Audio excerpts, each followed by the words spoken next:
Vettaiyan Lyca productions தயாரிப்பில் தாசை ஞானவேல் இயக்கத்தில் super star Rajinikanth நடிச்சுக்க படம் தான் வேட்டையன்.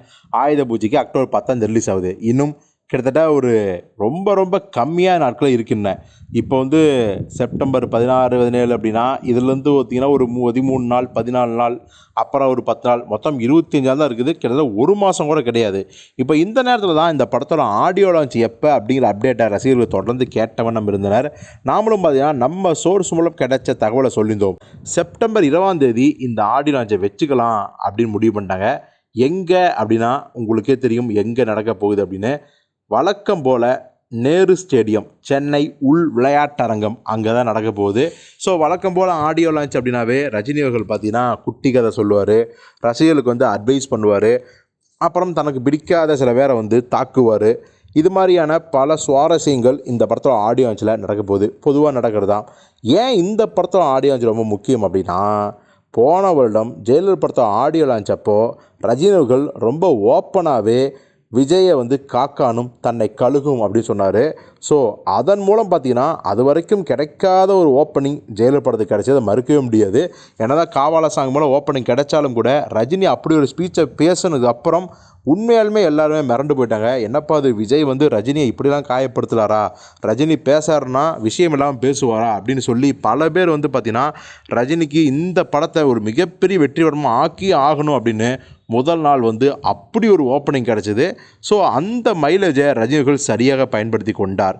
இப்போது அதுக்கு பதிலடியாக நம்ம விஜய் அவர்கள் பார்த்திங்கன்னா லியோ படத்துலையும் தனக்கு வந்து ஒரு மிகப்பெரிய இன்ஸ்பயராக இருந்தவர்.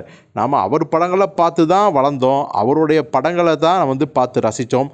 தன்னுடைய படங்களை ஏகப்பட்ட ரெஃபரன்ஸ் எல்லாம் வச்சு கிட்டத்தட்ட அவங்க ரசிகர்லேயே பாதிக்கு மேலே 2000 காலகட்டத்தில் நம்ம ரசிகர்களாக மாற்றிட்டோம் அப்படிங்கிற நினைப்பு கொஞ்சம் கூட இல்லாமல் ரஜினியை கொஞ்சம் கேலி சிரிப்போடைய விஜய் தாக்குனார். குறிப்பாக அந்த காக்கா கழுகு அப்படின்னு சொல்லிட்டு ஒரு ரவுண்ட் அடித்து ரொம்பவே வந்து கேலி சிரிப்பு சிரித்தார். கண்டிப்பாக ரஜினிக்கு ஒரு மிகப்பெரிய வருத்தத்தை உண்டு பண்ணியிருக்கும்.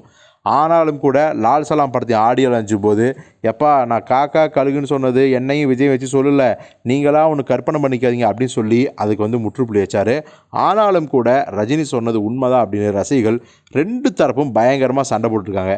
இப்போது மீண்டும் ஜெயலலிதா படத்தோட ஆடியோ லான்ச்சுக்கு அப்புறம் வேட்டையன் படத்தோட ஆடியோ லான்ச் அப்படிங்கும்போது ரஜினி அவர்கள் மறுபடியும் விஜயை தாக்குவாரா, இந்த படத்தில் ஏதாவது ஒரு சலசலப்பு இருக்குமா, எப்படி விஜயை காக்கான்னு சொன்னார், பீஸ்ட் படத்தோட கேரக்டர்ஸாக வந்து ஃபால்ட் ஆகிடுச்சு, அதாவது சப்ஜெக்ட் தவறலாம் ஆனால் அந்த படத்தில் நடித்தவங்களால தான் மிஸ் ஆகிடுச்சிங்க மாதிரியான ஒரு துணியில் பேசினார் பார்த்தீங்களா.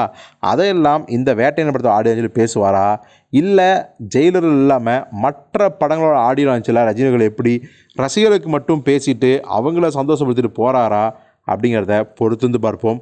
யாரெல்லாம் இந்த வேட்டையன் ஆடியோ லான்ச்சுக்கு வெள்ளிக்கிழமை அன்னைக்கு வெறியோடு காத்திருக்கீங்க அப்படிங்கிறத கமெண்டில் சொல்லுங்கள்.